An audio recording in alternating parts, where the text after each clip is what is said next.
Bismillahirrahmanirrahim. Assalamu alaikum, hürmetli televizyon görüşler. İstiklal günlük haberlerimizi görüşenlerine kızgın karşılayalımız. Ben Abdullah Yalqın. Programımızda vatanımız Şarkı Türkistan ve dünyada bulup atkan gün tertipteki haberlerini huzuruna sunuş kılışımız. Qaynamızda diqqatinglar ekranımız olsun.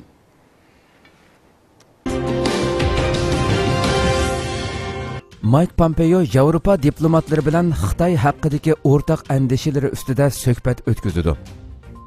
Amerika Tashqi ishlar ministri Mike Pompeo mushu oy ichida Avrupa diplomatlari bilan uchrashib, ikki tarafning Xitoy haqidagi o'rtaq andishalari ustida suhbat o'tkazdi ekan.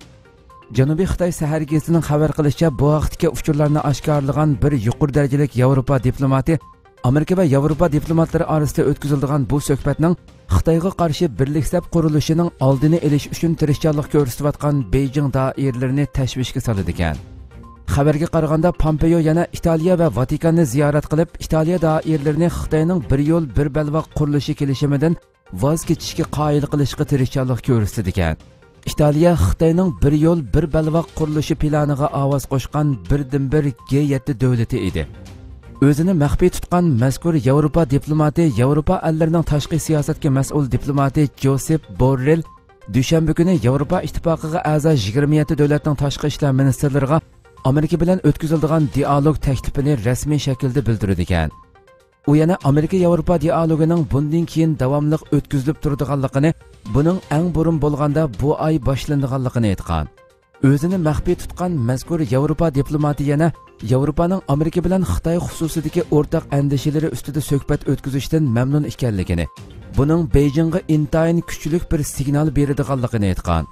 Amerika Yevropa davlatlari orasida o'tkaziladigan bu suhbatning haqiqiy vaqti bugun 21 sentabr dushanba kuni aniq bo'ladi.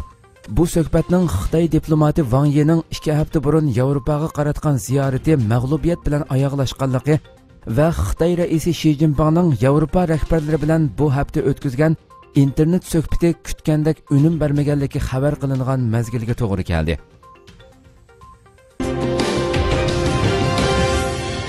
Amerika Davlat Majlisi a'zosi Amerikani bir Xitoy siyosatini bekor qilishga chaqirdi.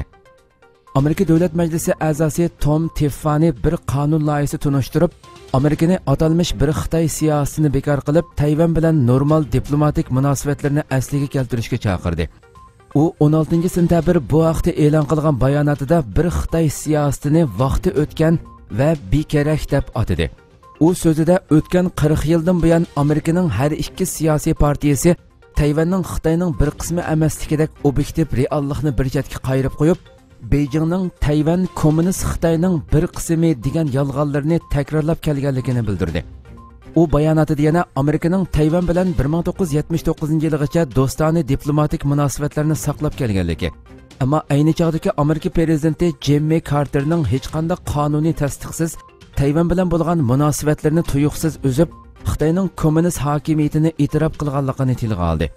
U yana keyin Amerika Davlat Majlisining Tayvan munosabatlari qonunini ma'qullab, Amerika-Tayvan savdo va madaniyat munosabatlarining asosini solganligini ko'rsatdi.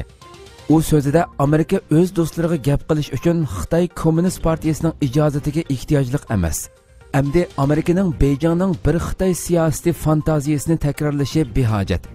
Aksicha Amerika siyosati Tayvanning bir demokratik mustaqil davlat ekanligidan iborat reallikni aks ettirishi kerak deganlarni bildirdi.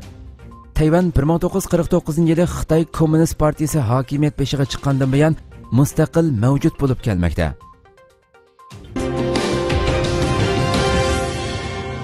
Mike Pompeo Vatikan doiralarini Xitoydagi e'tiqodchilarni qo'llashga chaqirdi. Amerika Tashqi ishlar ministri Mike Pompeo tunji shay'iylar nomli diniy jurnalda maqola e'lon qilib, Vatikan doiralarini Xitoydagi e'tiqodchilarni qo'llashga chaqirdi. U maqolasida Xi Jinpingning mustabid hokimiyati ostida Xitoydagi kishilik huquqning bo'libmi e'tiqodchilarning ig'ir talobatga yo'liqqanligini tilga oldi. U maqolasida Xitoy Kompartiyasining Sharqi Turkistondagi musulmonlarga qarata majburiy bola tushirish va tug'mas qilish programmasi yo'l qo'yganligi, katolik poplar va e'tiqodchilarni xorlaganligi, protestant yer osti cherkovlariga hujum qilganligi, Xi Jinpingning o'zini bir ilohiy kuch sifatida o'ttirg'a chiqarayotganligi qatorliqlarning ishonchli dokumentlar tarafidan oshkorlanganligini o'ttirg'a qo'ydi. U mundaq dedi: Hozir Xitoydagi diniy jamoat Vatikanning axloqiy guvohligi va hokimiyat nuqtasidan qo'llashiga har qanday vaqtdikidimi bakarak ehtiyojli. U yana Amerika boshligan Xitoyning barg'ancha o'tkirlashayotgan kishilik huquq dafsandichiliklarni ayiblash harakatiga nurg'un davlatlarning ovoz qo'shganligini, o'tgan yili 22 davlatning Birlashgan Millatlar Tashkiloti kishilik huquq kengashiga birlikda maktub yo'llab, Xitoyning 1 milliondan ortiq Uyg'ur, musulmon, qozoq va boshqa yerlik millatlarni atalmış qayta tarbiyalash lagerlariga so'lg'anligini ayiblaganligini, Amerikaning Xitoydagi kishilik huquq dafsandichiliklarni ayiblashni izchil davom qiladiganligini bildirdi. Pompeoning bu maqolasi Vatikan diplomatlari bilan Xitoy kommunist diplomatlari orasida bu ay ichida o'tkaziladigan dialogdan burun e'lon qilindi.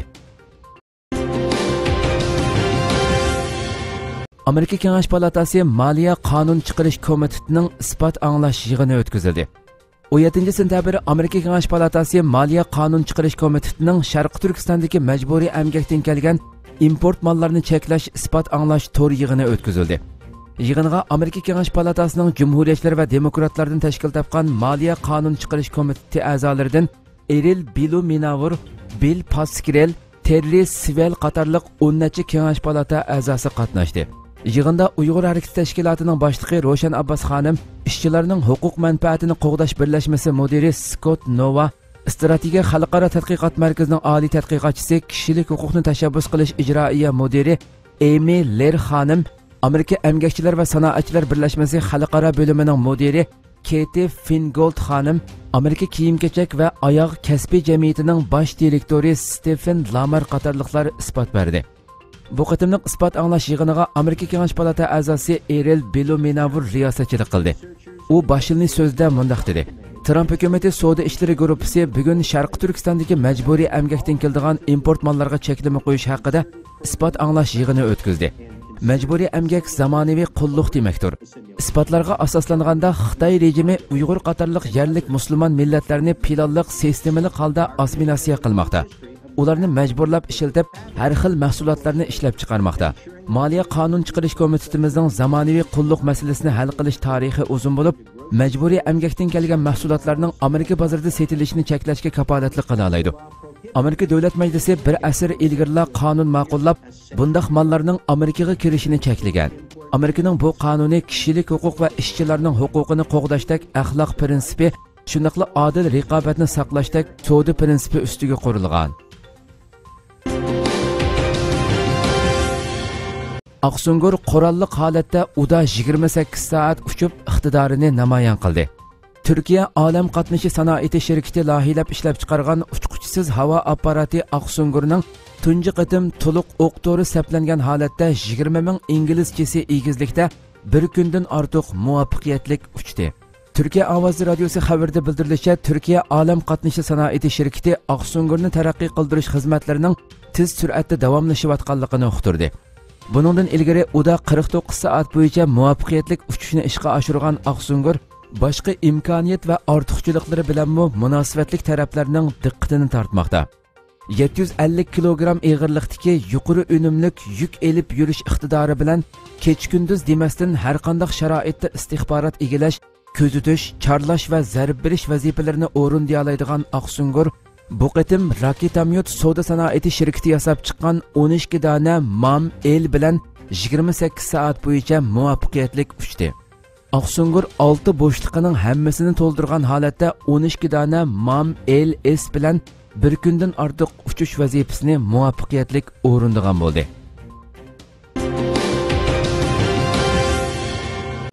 Yana bir Angliya parlament a'zosi Uyg'urlarni qo'llaydiganligini bildirdi.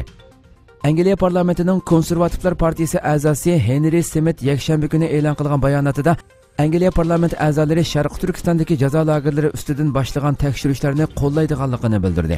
U Angliyada chiqadigan Crowley xabarlari 24 kanalda e'lon qilgan mazkur bayonotida Xitoyning Sharq Turkistondagi Uyg'urlar va boshqa etnik guruhlarga qaratgan bostirishlardan muhimroq biror tema yo'qligini aytdi. U so'zda yana Sharq Turkiston xalqining Xitoy kommunist diktatorlari tomonidan keng ko'lamli tutqun qilinganligini bildirib, Sharq Turkistondan chiqayotgan rasmlarga qaraganimizda bularni darhol natsistlar Germaniyasi sodir qilgan jinoyatlarga selishtirmay turolmaymiz dedi. U yana Angliya Avom palatasi tashqi ishlar komitetining a'zosi bo'lish sifatida Xitoy Kommunist partiyasining Sharq Turkistondagi jinoyatlarda mas'uliyati bor xodimlarini keyingi navbatlik jazo tadbirlari ichiga kirgizishni qo'llaydiganligini aytdi. 16 sentabr Angliya parlamenti Avam palatasining tashqi ishlar komiteti Xitoyning Sharqi Turkistondagi jazo lagerlarini tekshirishni rasmiy qaror qilgan edi.